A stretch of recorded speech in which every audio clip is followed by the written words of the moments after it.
What's up, guys, and welcome back to Wake Entertainment. So, there's something really surprising with Mbuyiseni Ndlovu's behavior of late, and it is that he's been publicly supporting Cyril Ramaphosa's decisions, like most of the decisions.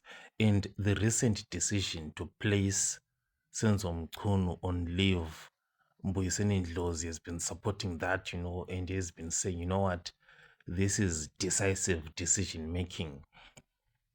So that suspension for Senzo Mchunu, obviously it came after those allegations of police interference, political interference in police investigations. Then Ramaphosa, responded by setting up a judicial commission of inquiry with a strict time frame, to investigate the matter.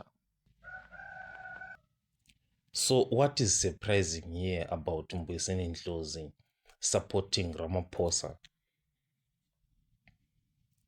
It is that Mbuyiseni Ndlovu has been often been a strong critic of Ramaphosa.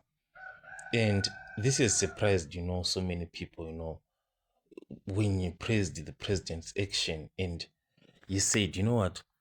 Mbuyiseni Ndlovu said he acted decisively. Go argue with the wall. It's correct for him to set up a judicial commission of inquiry with a judge and a strict time frame. So what is kind of surprising for most people is that most people wanted Ramaphosa to suspend Senzo Mchunu, not for him to set up a commission of inquiry. But he, Mbuyiseni Ndlovu, is supporting that decision of setting up a commission of inquiry, and he is telling the people, you know what, go and argue with the wall.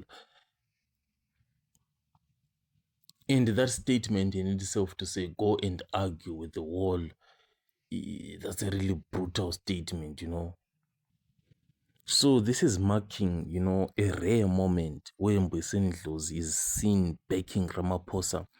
And it's got so many people talking, about whether this is a shift in political stance or just him acknowledging a decision he agrees with.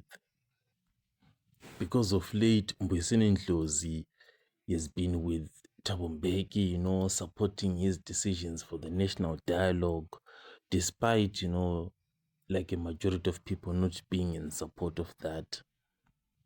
So this is it about Mbuyiseni Ndlovu. I'll catch you guys on the next one.